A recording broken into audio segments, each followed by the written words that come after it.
अस्सलामुअलैकुम everyone and welcome to C A Latif's academy.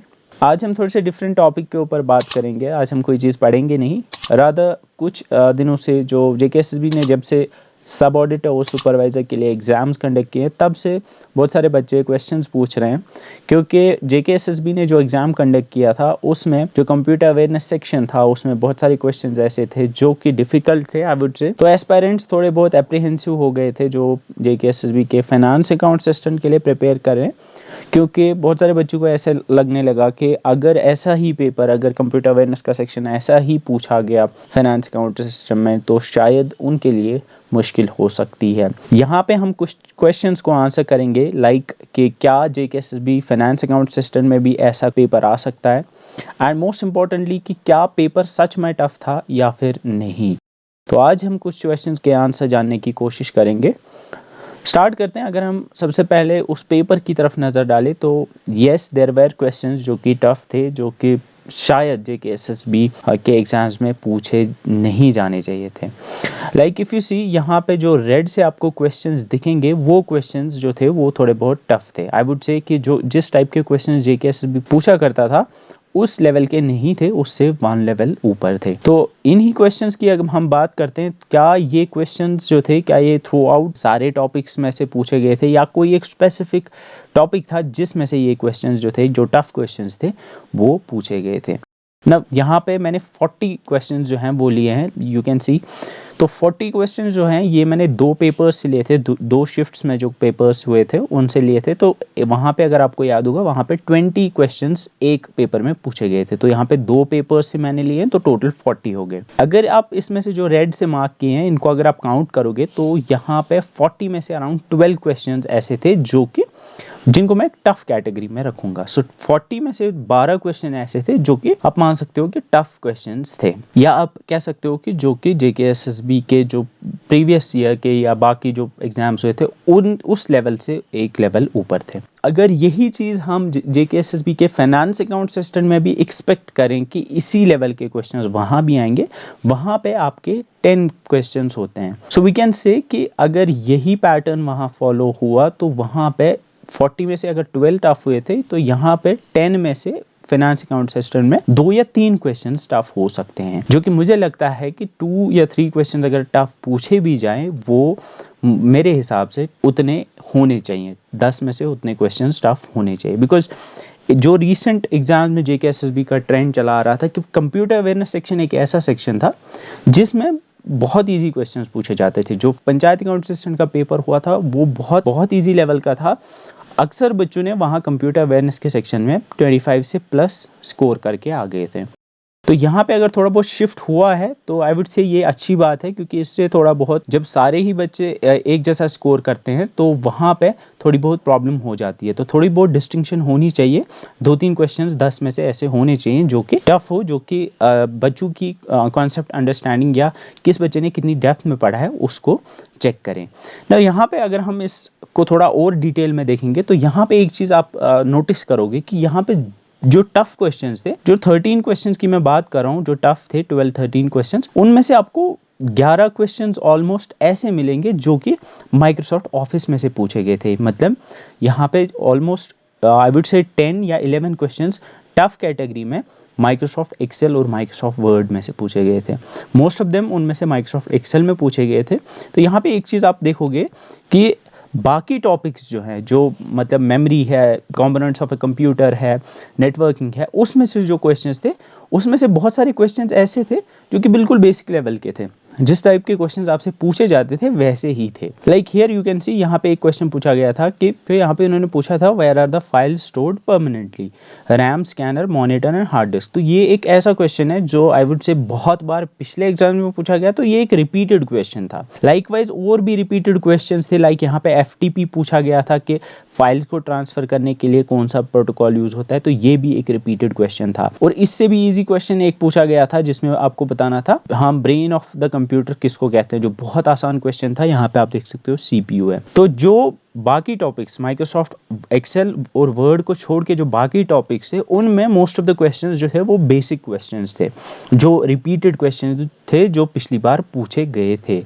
And यहाँ पे कुछ क्वेश्चंस में एक चीज़ मैंने नोटिस की कि कहीं कहीं पे उन्होंने, लाइक यहाँ पे आप देख सकते हो, उन्होंने क्वेश्चन पूछा था जो पहले भी आता था, लेकिन उन्होंने क्वेश्चन की वर्डिंग को चेंज कर दिया था। लाइक यहाँ पे इन्होंने पूछा है कि dash dash is any low level programming language in which there is a very strong correspondence between instructions in the language and the architectures machine code instructions. तो आप में से जिन बच्चों ने पढ़ा होगा कंप्यूटर अवेयरनेस, उन्होंने machine language, compiler language, assembly language और हाई लेवल लैंग्वेज उनको पता होंगी कि ये क्या होती हैं। बट यहाँ पे जिस टाइप के क्वेश्चन यूजुअली पूछे जाते थे, उस टाइप का क्वेश्चन यहाँ पे नहीं पूछा गया।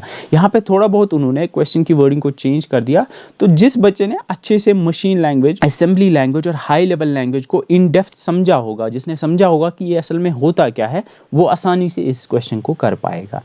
जिस बच्चे ने बस चीज़ों को रटा होगा कि machine language is this, assembly language is this, वो शायद इस चीज़ को यहाँ पे नहीं कर पाया होगा। तो ये भी इंपॉर्टेंट है कि हो सकता है कि जो JKSSB है, अब कंप्यूटर अवेयरनेस के सेक्शन में जो रिपीटेड क्वेश्चंस है उनकी तरफ ध्यान ना देते हुए आपसे ऐसे क्वेश्चंस पूछे जो कि जिनमें थोड़ा बहुत वो आपकी अंडरस्टैंडिंग को टेस्ट करेंगे। तो इट्स रियली इंपॉर्टेंट कि आप कॉन्सेप्ट्स को के ऊपर फोकस करो। बहुत सारे टॉपिक्स इसमें ऐसे हैं जो कि कॉन्सेप्चुअल हैं, जिनमें आपको चीज़ों को समझना पड़ेगा। तो आई वुड रिकमेंड कि आप अच्छे से कॉन्सेप्ट्स को समझो जहाँ पे कॉन्सेप्ट समझने की ज़रूरत है। And yes, I would say कि अगर फाइनेंस अकाउंट सिस्टम की पेपर की बात करें तो वहाँ पे भी आपको मिनिमम 5 क्वेश्चंस तो ऐसे मिलेंगे जो कि बहुत इजी लेवल के होंगे, जो कि जिनमें से बहुत सारे रिपीटेड भी होंगे। लेकिन अगर यही पैटर्न JKSSB ने फाइनेंस अकाउंट्स असिस्टेंट में भी फॉलो किया, तो यहाँ पे जो सजेशन मैं आपको दूंगा, फर्स्ट माइक्रोसॉफ्ट ऑफिस, जिसमें माइक्रोसॉफ्ट वर्ड एंड एक्सेल आते हैं, इसके अलावा पावर पॉइंट भी है, तो वहाँ पे आपको शॉर्टकट्स पे फोकस करना है, क्योंकि यहाँ पे बहुत सारे क्वेश्चंस उन्होंने शॉर्टकट्स के ऊपर पूछे थे जो कि उन्होंने पिछली बार नहीं पूछे थे। कुछ ऐसी शॉर्टकट कीज थी जो शायद आप में से किसी ने भी नहीं पढ़ी होंगी। तो यूजुअली आप 10, 12 या अराउंड 15 के आसपास की शॉर्टकट कीज याद रखते हो, बट उससे आगे गए थे वो और ऐसी शॉर्टकट कीज पूछी थी जो कि यूजुअली नहीं पूछी जाती है। तो मेरी रिकमेंडेशन है कि आप माइक्रोसॉफ्ट ऑफिस में शॉर्टकट कीज़ के ऊपर फोकस करो, क्योंकि शॉर्टकट कीज़ में आपको हर साल एक क्वेश्चन मिलेगा ही, 10 में से एक क्वेश्चन तो मिलेगा ही। एंड यहाँ पे उनको थोड़ा सा डेप्थ में पढ़ने की कोशिश करें। अगर आप 20 के अराउंड भी एक सॉफ्टवेयर में शॉर्टकट कीज़ याद करोगे तो वो भी ठीक रहेगा। And one more thing is कि जो बाकी माइक्रोसॉफ्ट ऑफिस के इंटरफेस के रिलेटेड क्वेश्चंस पूछे गए थे, उनमें भी थोड़ी बहुत डेप्थ की ज़रूरत थी। लाइक यहाँ पे उन्होंने एक क्वेश्चन पूछा था, the insert caption menu is present in which of the following tabs. तो थोड़ा बहुत यहाँ पे जो बच्चे हैं वो मिसलीड हुए होंगे कि यहाँ पे इंसर्ट लिखा हुआ था, तो बहुत सारे बच्चों ने यहाँ पे इंसर्ट था तो इंसर्ट टैब पे क्लिक किया होगा, but the right answer to this question is the reference tab. तो इट्स रियली इंपॉर्टेंट कि जो भी सॉफ्टवेयर आप देख रहे हो उसमें जितने भी आपके जो ऊपर टैब्स होते हैं, हर एक टैब को आपको डिटेल में देखना है और समझना है कि याद रखना है कि कौन सी चीज़ कहाँ पे है, कौन सा ऑप्शन आपको कौन से टैब में मिलेगा।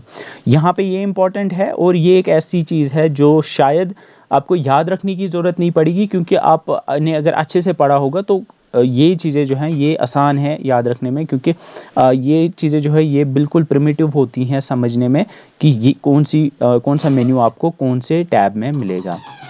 तो ये पेपर की बात हुई। तो यहाँ पे अगर मैं इस चीज़ को समराइज़ करूँ तो मैं यही कहूँगा कि जो क्वेश्चंस में अराउंड 25% क्वेश्चंस ऐसे थे जो टफ थे, जिनमें से मोस्ट ऑफ द क्वेश्चन जो थे वो माइक्रोसॉफ्ट वर्ड में एंड माइक्रोसॉफ्ट एक्सेल में से पूछे गए थे।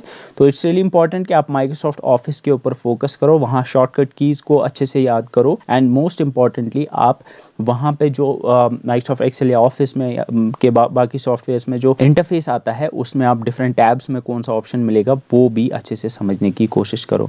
तो आगे हम और वीडियोज़ आपके लिए लाएंगे जिनमें हम बात करेंगे, जिनमें हम इन डेप्थ आपको माइक्रोसॉफ्ट ऑफिस पे मैं स्पेशल फोकस रखूँगा कि मैं कोशिश करूँगा कि आपको माइक्रोसॉफ्ट एक्सेल में सारी चीज़ें समझ आएँ, सारी चीज़ें याद हो जाएँ, ताकि आप एग्ज़ाम के लिए अच्छे से प्रिपेयर्ड हो। नो, ये सारी चीज़ें मैंने डिस्कस की यहाँ पे कि क्या पेपर कितना टफ था और FA के एग्ज़ाम में आप क्या एक्सपेक्ट कर सकते हैं।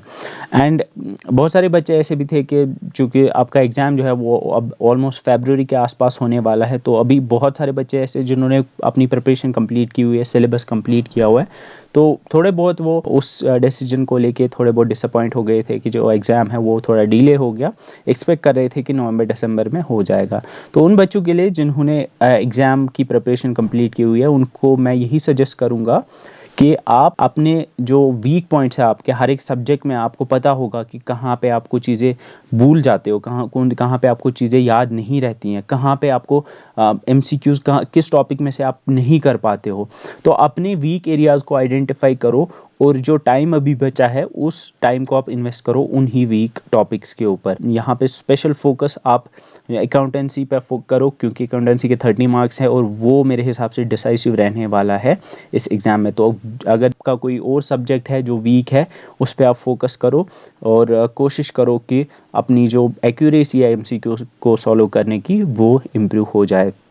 And one more thing is कि जो जनरल नॉलेज का पोर्शन है जिसमें करंट अफेयर है, करंट अफेयर को आप देखते रहो। करंट अफेयर भी एक ऐसी चीज़ है जो बहुत डाइवर्स है, जिसमें से कोई भी नहीं बता सकता कि आपको कहाँ से क्वेश्चन आएगा। तो कोशिश करो कि करंट अफेयर को ज़्यादा इन डेप्थ पढ़ने की कोशिश करो जो पिछले 1 ईयर का करंट अफेयर रहा होगा। And one more thing is कि ये भी इंपॉर्टेंट एक बात मैं कहना चाहूँगा कि ये भी है कि आपने एक सिलेबस कंप्लीट किया हुआ है, तो बहुत सारे बच्चे जो है वो थोड़े बहुत डिस्ट्रैक्ट भी हो जाते हैं, क्योंकि अब आपने सारा सिलेबस कंप्लीट किया हुआ तो मन नहीं लगता है पढ़ाई में। तो उनके लिए मैं कहूँगा कि आप कोशिश करो कि बहुत सारे बच्चे ऐसे होते हैं जो एक रिगरस टाइम टेबल फॉलो करते हैं, एक हार्ड टाइम टेबल बनाते हैं अपने लिए कि मुझे 1 घंटे तक ये पढ़ना है, फिर उसके बाद 12 से 1 बजे तक ये पढ़ना है। तो उस चीज़ को फॉलो ना करते हुए आप अपने टाइम टेबल को थोड़ा फ्लेक्सिबल बनाओ। थोड़ा बहुत कोशिश करो कि आप हर 1 घंटे के बाद 10-15 मिनट की ब्रेक लो, बट ब्रेक्स जो होनी चाहिए उसमें आप अपने फ़ोन को टच नहीं करोगे। कोशिश करो कि उस ब्रेक में आप मे बी ना बाहर जाओ, मे बी थोड़ा सा आप ना अपने आप को फ्रेशन अप करने की कोशिश करो। तो आप इंटरवल्स में पढ़ने की कोशिश करो एंड मेक श्योर कि आपकी जो बाकी सोशल लाइफ है उसको भी आप अच्छे से एंजॉय करो। बट यहाँ पे इम्पॉर्टेंट चीज़ है कि अपना फोकस जो है वो यहाँ पे आपका एग्ज़ाम पे ही रहना चाहिए। आपका फोकस अगर डाइवर्ट यहाँ पे हो गया, आप शायद सिलेक्शन से रह जाएंगे। तो ये जो 2 महीने आने वाले हैं, यहाँ पे बहुत सारे बच्चे ऐसे आएंगे जिन्होंने अभी तक पढ़ा नहीं है, जो अब प्रिपरेशन स्टार्ट करेंगे और वो इन 2 महीनों में इतना एफर्ट लगाएंगे कि शायद वो आपसे आगे निकल जाएंगे। तो अगर आपने पूरा 1 साल यहाँ पे लगाया है, इट्स रियली इम्पॉर्टेंट कि यहाँ पे भी you have to stick to your studies. आपको कोशिश करनी है कि ये 2 महीने भी आपको पढ़ाई के ऊपर लगाने हैं। अदरवाइज़ जो बच्चे प्रिपरेशन अब स्टार्ट करेंगे उनके लिए यही 2 महीने हैं, वो अपनी जान लगा देंगे इन 2 महीनों में। और शायद अगर आप अच्छे से प्रिपेयर ना करें इन 2 महीनों में, आप टाइम ना स्पेंड ना करें, तो शायद वो आपसे आगे निकल जाएंगे। तो इट्स रियली इंपॉर्टेंट कि अपने गोल को नहीं भूलना है, अपनी लाइफ में बैलेंस बनाए रखें। आप अपने आप को, अगर बोर हो रहे हो आप, तो अपने आप को कोशिश करो, you have to find the path. आप खुद अपने आप को समझने की कोशिश करो कि मैं बोर क्यों हो रहा हूँ या डिस्ट्रैक्ट हो रहे हो। तो अपने जो रीज़न्स हैं डिस्ट्रैक्शन के, उन रीज़न्स को फाइंड आउट करो। अगर फ़ोन आपको डिस्ट्रैक्ट कर रहा है तो कोई बात नहीं, आप अपने फ़ोन को बंद कीजिए। आपके करियर से इंपॉर्टेंट कोई चीज़ नहीं है, कोई कॉल आपके करियर से इंपॉर्टेंट नहीं है, किसी का मैसेज आपके करियर से इंपॉर्टेंट नहीं है। अपने करियर को प्राइम इंपॉर्टेंस देनी है, उसको सबसे आगे रखना है। और ये 2 महीने जो हैं ये डिसाइसिव होने वाले हैं आपके इस जर्नी में। तो I wish you all the best जो भी एग्ज़ाम्स के लिए आप प्रिपेयर कर रहे हो। अगर आपको वीडियो पसंद आई, इसको लाइक कीजिए, शेयर कीजिए and subscribe to the channel if you haven't done yet. See you in the next video. Till then, bye bye.